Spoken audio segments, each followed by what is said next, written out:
一个是日本武士曾经最爱的马上长兵器，一个是威力号称人马俱碎的战场杀器。到底谁作为武器来说更加优秀？与其他同行进行性能的对比，可能是所有武器都逃不过的命运。今天我们想跟大家聊一聊剃刀和陌刀这两种看起来多少有点相似的武器，看看这两种武器到底谁更强。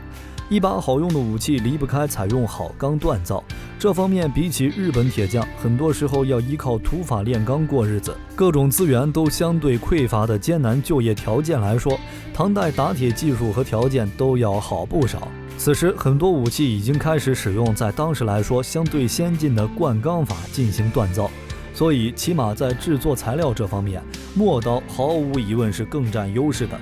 而决定一个武器评价最重要的因素，还得看它在自己的使用场景下表现和收获的评价如何。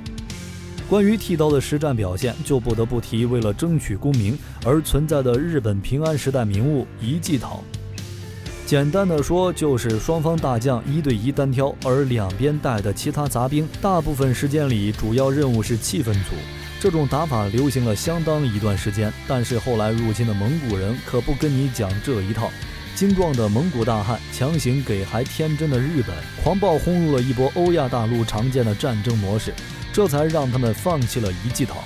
在奈良时代和平安时代，日本的僧兵所装备的刀多为剃刀，剃刀在元平和战中被广泛使用，这是剃刀使用的鼎盛时期。但在应仁之乱后，随着战斗的主流变成以族青为主的集团战时，使用方法以切割劈砍为主的剃刀，因为尺寸和使用方法不适应密集队列的布阵，最终被枪所取代。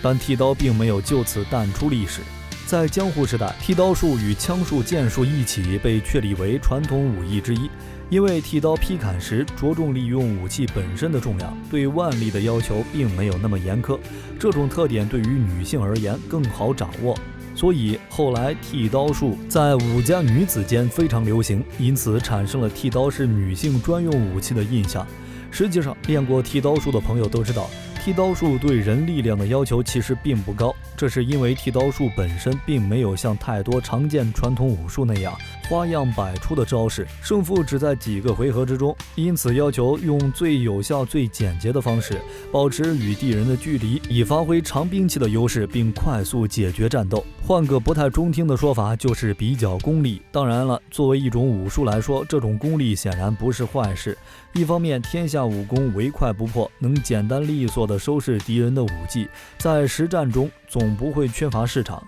同时，技巧的简洁化实际上也更便于普及。不过，不少人认为造成这样的结果是因为女性没时间训练，亦或是技巧差。这种看法其实多少沾点刻板印象了。总的说来，剃刀是否真的纯粹成为了只有女子掌握的武器呢？这一点真正了解过的人当然会毫无疑问地否定之，因为即便是禁止携带大剃刀的江湖时代，仍是有许多男子习练剃刀术的。实际上，研习、兼习剃刀术的流派成百上千，数不胜数。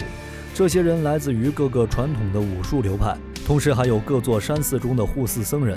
虽说江户时代僧兵总的来说已经不再活跃，然而作为护寺僧的武僧还是存在的。许多流派为了延续大剃刀术的传承，在流派武术练习时仍会使用木质的大剃刀，而木质武具是不受限制的。总归，剃刀作为长柄武器，虽然长度不及长枪，但可砍可刺可拨，对于武技精熟的日本骑马武士而言非常顺手。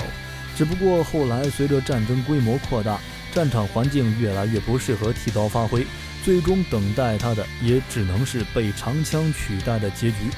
相比之下，陌刀在这方面就魔幻不少。要说为什么，主要还是陌刀留下的记录。高情商点说叫神秘感十足，低情商说法就是存在感极低。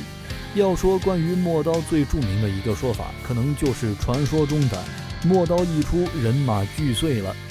因为这个描述，很多人觉得陌刀是骑兵克星，甚至是骑兵使用来对抗骑兵的武器。然而事实是，唐代兵器不允许陪葬，所以唐代兵器本身出土量就非常少。而陌刀即便在唐代也不是广泛配发的武器，陌刀军在唐代人数一直也都不多。所以陌刀当今完全没有出土过。至于它到底长什么样子，只能根据典籍描述，靠想象力来补完了。最好查到的就是唐六典卷16，陌刀，长刀也，步兵所持，盖古之断马剑。这里就提到了陌刀是步兵使用的武器。其实人马俱碎这个说法来自《旧唐书》里对李嗣业的描述，但实际上典籍记载中并无陌刀专门用于对抗骑兵的描述。人马俱碎只是李嗣业个人的行为，实际上一般只要还有点理智的指挥官都不会让骑兵正面硬刚这种长刀步兵阵地，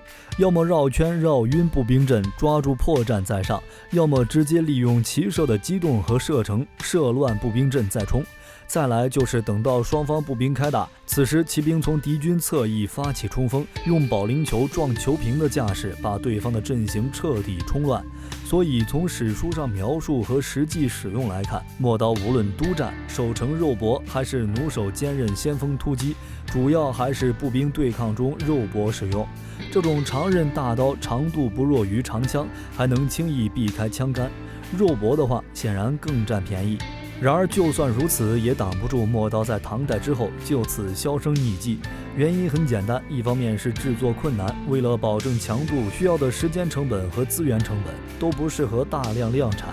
其次对使用者的要求也比较高。据《旧唐书》中记载，唐朝使用陌刀的一次战役称，每车服壮士5人，各奔各击陌刀进弩。从这里就可以看出，陌刀使用者一般是军队当中的大力士的存在。所以剃刀跟陌刀两者对比之下，剃刀的使用环境相对丰富一些。早期应用于马战，后来在步兵手里也能发挥不小的威力。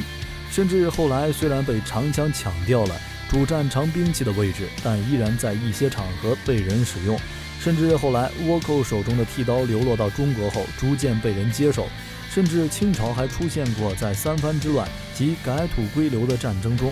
被广泛使用的剃刀骑兵。